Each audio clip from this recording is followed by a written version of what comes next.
सभी श्रोतागणों को मेरा सादर नमस्कार। आपका स्वागत है श्रीमद् भागवत कथा के तृतीय अध्याय के 21वें वीडियो में। अब तक आपने तृतीय अध्याय के 20वें वीडियो को सुन लिया होगा, समझ लिया होगा।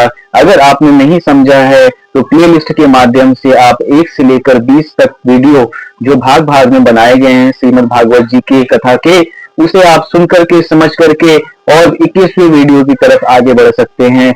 यह कथा को पूर्ण रूप से वीडियो के माध्यम से छोटे छोटे भाग में बनाने का कारण बस यही है कि आपके समय को ध्यान रखते हुए, कि आपके पास शायद समय ना हो कि सारे अध्याय और कथाओं को एक साथ बैठ करके और 5 दिन, 7 दिन, 15 दिन, जितने दिन भी कथा वाचक कथा करते हैं एक जगह पर, वहां जाकर पूरे समय में कथा को सुनना, 3-4 घंटे, 8 घंटे निकालना शायद संभव ना हो। इसलिए वीडियो के माध्यम से आप तक कथा पहुंचाने का मुझे सौभाग्य मिला। इसके लिए मैं अपने आप को अहोभाग्य और धन धान्य से परिपूर्ण मानता हूँ। आइए अब 21वें वीडियो में श्रीमद् भागवत जी के आगे की कथा को जानते हैं। और पिछली कथा में आपने जाना था कि कपिल मुनि का स्तवन करते हुए कदम मुनि जो है तप में लीन होने के लिए वन में चले जाते हैं। उनके जाने के बाद देवहूति के अनुरोध पर कपिल मुनि ने उनके सामने भक्ति भोग का प्रकाश किया और उन्होंने कहा, हे माता, मन ही जीव के मोक्ष और बंधन का कारण है। यह मन ही जब विषयों में आसक्त हो जाता है तब बंधनमय हो जाता है, और जब भगवान में अनुरक्त होता है तब मोक्ष की तरफ बढ़ता है, मोक्ष का कारण बनता है।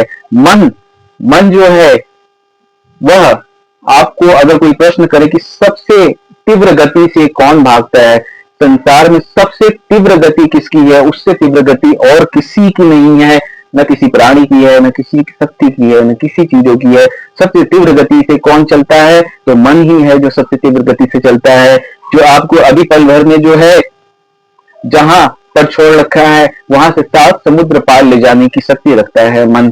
तो मन जो है वह जब प्रभु के पूजा में, पाठ में और कथा में जो है लगता है तो हम मोक्ष का कारण बनता है। और मन अगर जो है कथा से विमुख होकर, प्रभु से विमुख होकर, भगवान से विमुख होकर अलग अलग कर्मों में लगता है, काम कांड में लगता है और अपराध में लगता है, तो वह मोक्ष का कारण तो होता है, परंतु उस मोक्ष का कारण जो है उससे कलयुग की प्राप्ति होती है, उससे आपको जो है कलिकाल की प्राप्ति होती है, और उससे जो है आपको नरक लोक की प्राप्ति होती है। प्रभु के माया में, प्रभु के कथा में अपने आप को रमन करना, अपने मन को जो है उसमें लगाए रखना आपका प्रथम उद्देश्य होना चाहिए। मन तभी शुद्ध होता है जब तू और मैं मोह माया राग द्वेष काम से मुक्त हो जाते हैं। अर्थात श्रीमद् भागवत जी ने कहते हैं, काम, क्रोध, मद, लोभ और हिंसा, यह 5 चीजें जो है, इन 5 पर जिसने विजय पाली वह अद्वितीय और वह हारने योग्य नहीं है। तो यही कहते हैं कि मैं मोह माया राग द्वेष और काम से मुक्त हो। इस भक्ति भाव से मनुष्य की सांसारिक आसक्ति का उच्छेद, बंधन छिन्न भिन्न हो सकता है और हो जाता है। और भक्ति भाव ही संसार के निरासक्त होने के कारण वैराग्य भाव पैदा करता है। अतएव वैराग्य भाव जो है अपने आप में आपके जीवन का समापन नहीं, बल्कि अपने आप को प्रभु के चरणों में समर्पण करने का भाव है वैराग्य भाव। और इसी से जीवन अंततः आत्मा को जान लेता है। देवहूति ने कपिल जी से निवेदन किया कि वे बताएं कि वास्तविक भक्ति का रूप क्या है और उसमें मंद बुद्धि स्त्रियों की भक्ति भावना से कितना अंतर पड़ता है। देवहूति के इस प्रश्न का उत्तर देते हुए कपिल मुनि कहते हैं, कपिल मुनि ने अपनी माता को बताया कि अहेतुक भक्ति का भाव ज्ञानेंद्रियों और कर्मेंद्रियों का सहज भाव हरि के प्रति समर्पण ही है। आपके ज्ञानेंद्रिय जो है, कर्मेंद्रिय, जिनसे आप जो है कर्म के प्रति जो है जान पाते हैं, ज्ञानेंद्रिय जिनसे ज्ञान के प्रति जान पाते हैं, उनको अगर आप जो है प्रभु हरि के चरणों में समर्पित कर देते हैं तो ऐसी ही भक्ति सहज भाव से हरि को जो है अत्यंत प्रिय है, रमणीय है। ऐसी भक्ति का महत्व मोक्ष से भी अधिक है। जो भगवान का भक्त होता है वह सायुज्य मुक्ति तक वो मेरे चरणों की तुलना में उपेक्षित कर देता है। मेरे भक्त को इस अहेतुक भक्ति के कारण बिन कामना के वैकुंठ के सभी ऐश्वर्य सुलभ हो जाते हैं। वह कलयुग में रहकर भी वैकुंठ का जो है सुख भोगता है।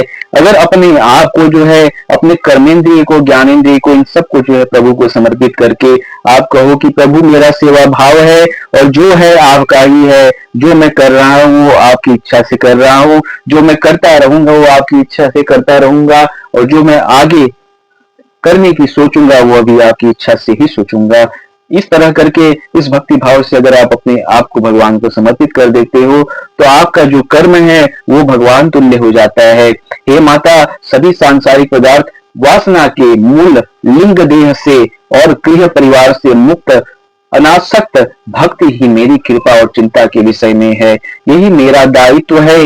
मैं उन्हें इस कठिन संसार से पार लगाता हूँ और अपने धाम में प्रतिष्ठित करता हूँ। मेरी भक्ति द्वारा मेरे चित्त स्थिर करने वाला जीवन परम कल्याण को प्राप्त होता है।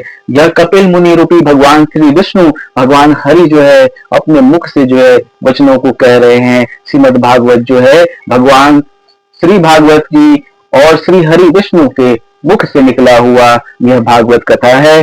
कपिल मुनि रूपी भगवान हरि जो है अपनी माता देवहूति को यह कथा सुनाते हैं, समझाते हैं और बताते हैं। आगे भगवान बोलते हैं, हे माता, अब मैं आपको प्रकृति के तत्वों के विभिन्न लक्षण बताता हूँ। इन्हें जानकर जीव प्रकृति के गुणों से मुक्त हो जाता है। माता पुत्र संवाद में कितना सुंदर जो है लग रहा है, कितना ज्ञान की बातें आपको मिल रही है। इस कथा को ध्यान से सुनिए। यह संपूर्ण जगत अनादि और अनंत परमात्मा की सत्ता से भी प्रकाशित हो रहा है। उसके दो रूप हैं, एक है प्रकृति और दूसरा है पुरुष। इसके आगे आवरण और विक्षेप रूप से प्रकृति के साथ जन्म लेते हैं। प्रकृति के दो और भेद हो जाते हैं। उसी तरह पुरुष के भी दो भेद होते हैं। पुरुष के दो भेद क्या क्या हैं? एक जीव है, दूसरा ईश्वर है। जब पुरुष प्रकृति के साथ जन्म लेता है तो जीव कहलाता है। जब प्रकृति में प्रकृति की जो है नियमों के अनुसार जन्म लेता है तो वह जीव कहलाता है। जब वह प्रकृति को नियंत्रित करने के लिए संसार की सृष्टि करता है तब वह ईश्वर कहलाता है। पर ईश्वर की संज्ञा प्राप्त पुरुष सृष्टि की रचना करते हुए करने के अहम और सुख दुख से परे है। कपिल मुनि ने ये सारी बातें कपिल मुनि से सुनने के बाद देवहूति की कुछ और जिज्ञासा आती है। वह पूछती है कि प्रकृति और पुरुष क्या है? यह दिखाई देने वाला स्थूल सूक्ष्म किस प्रकृति पुरुष की रचना है? 24 तत्वों वाले ब्रह्म का क्या अर्थ है? इन सब के बारे में कृपया करके कपिल मुनि जी बताए। और माता और पुत्र संवाद में आगे हम उनके प्रश्नों के जरिए आगे समझते हैं कि क्या है कथा का माध्यम। इन जिज्ञासाओं का उत्तर देते हुए भगवान कपिल बोले कि प्रधान तत्व प्रकृति है और यह प्रकृति त्रिगुणात्मक, अव्यक्त, नित्य और कार्य कारण रूप है। यह सारे विशेष रूपों का आधार होते हुए भी निर्विश है। पृथ्वी, जल, वायु, आकाश और अग्नि, ये पंच महाभूत और उनकी तंत्र मात्राएं, गंध, रस, रूप, स्पर्श और शब्द, 5 ज्ञानेंद्रिय, प्राण, जीभ, त्वचा, नेत्र और कान, हाथ, पैर, गुदा, लिंग और वाणी कर्मेंद्रियां हैं। तो यहां से आपको जानने को मिलता है कि प्रकृति त्रिगुणात्मक, अव्यक्त, नित्य रूप से कार्य कारण में जो है लीन रहती है। और अगर आप जानना चाहते हैं कि पंच महाभूत क्या है तो वह है पृथ्वी, जल, वायु, आकाश और अग्नि। छिट जल पावक गगन समीरा, पंच तत्व मिली भई यह अधम शरीरा। तो यह जो पंच तत्व है, पंच महाभूत है, इससे ही आपका और हमारा शरीर जो है बना हुआ है।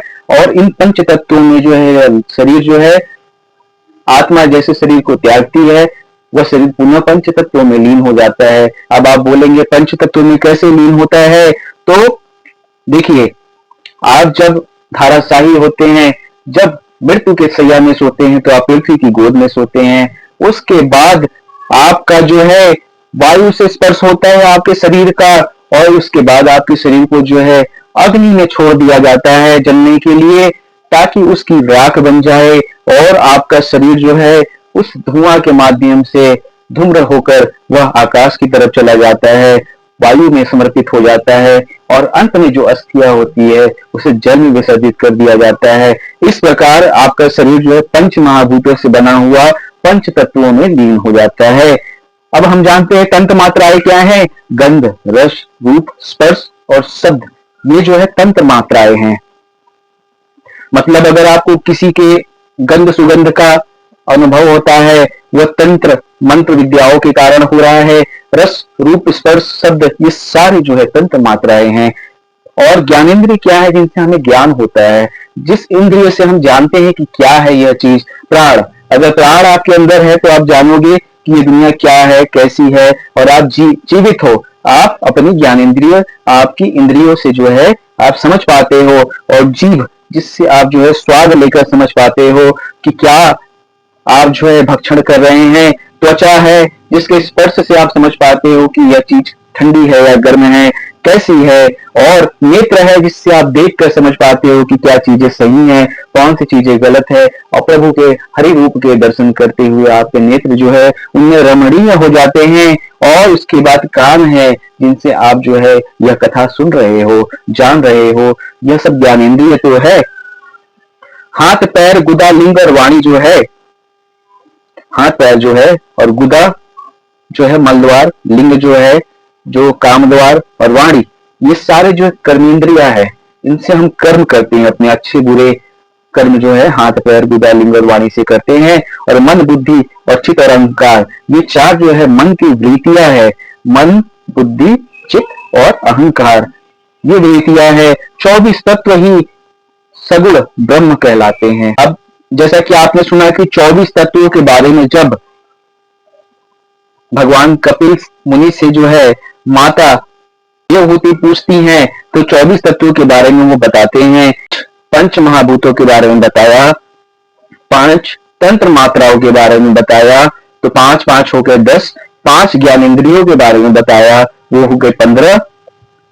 और उसके बाद जो है 5 कर्मेंद्रियों के बारे में बताया, जो मिलकर हो गए 20। और आपको फिर मैंने 4 मन की वृत्तियों के बारे में बतलाया, जो मिल करके हो गए 24। यह 24 तत्व जो है सगुण ब्रह्म कहलाते हैं। और प्रकृति के गुणों में क्षोभ की उत्पत्ति होने पर परमात्मा ने उनमें अपना तत्व स्थापित किया। इसके फलस्वरूप और तेज से पूर्ण महत्व चित्त उत्पन्न हुआ। यह चित्त अपनी सहज अवस्था में स्वस्थ और शांत रहते हैं। इसके महत्व इसलिए कहते हैं कि यह भगवान का उपलब्धि का स्थान है। तो आपका जो यह 24 वृत्तों वाला, 24 तत्वों वाला ब्रह्म स्वरूप है, आपका जो यह शरीर है, यह शरीर जो है आपको बस भोग विलास और जीवन में व्यस्त रहने के लिए नहीं मिला है, आपको हरि भक्ति करने के लिए, और इसके द्वारा जो है आप मोक्ष की प्राप्ति कर ले, इसके लिए मिला है। मानव जन्म जो है सबसे सगुण और सहज और सबसे सुंदर जन्म है, जिसमें आपको जो है स्वस्थ, सुंदर और सफल रहने की कामना कर्मेंद्रियों और ज्ञानेंद्रियों के जरिए भगवान के भक्ति भजन की प्रार्थना करने की जो है प्रेरणा मिलती है। और इसके आगे कैसे शरीर स्वस्थ रहता है, शांत रहता है, और इसके आगे के महत्व में कपिल मुनि और माता देवहूति की क्या जो है कथाएं होती हैं, क्या वो आपस में जो है बात करते हैं। अभी तृतीय अध्याय की कथा में वह आगे भी है, और तृतीय अध्याय की कथा कम से कम अगले 2 से 3 वीडियो में और चलेगी, तब जाकर तृतीय अध्याय की कथा संपूर्ण होगी। प्रथम, द्वितीय और तृतीय अध्याय सुनने वाले वह भक्त हो जाएंगे। इसके बाद आगे जो है 9 अध्याय है। समय और व्यवस्था को देखते हुए हमें आपके और हमारे समय का ध्यान रखते हुए छोटे छोटे वीडियो के माध्यम से आप तक पूरे श्रीमद् भागवत की कथा को सुनाना ही मेरा लक्ष्य है। और आगे की कथा को मैं सुनाऊंगा, जिसमें 2 वीडियो कम से कम और बनेंगे, जिसमें तृतीय अध्याय की कथा संपूर्ण होगी। यहीं पर हम कथा को विश्राम देते हैं और आगे देवहूति और कपिल मुनि के क्या विचार हैं और किस तरह से क्या विचारधाराएं प्रश्न उत्तर होते हैं, उसको जानेंगे। इससे हमें श्रीमद् भागवत गीता से कितने ज्ञान की बातें मिलती हैं। यह शरीर केवल जो है भोग विलास में व्यस्त रहने के लिए नहीं मिला है। इसको जो है प्रभु चित्त में लगाइए, आपको जो है अत्यंत आनंद की प्राप्ति होगी।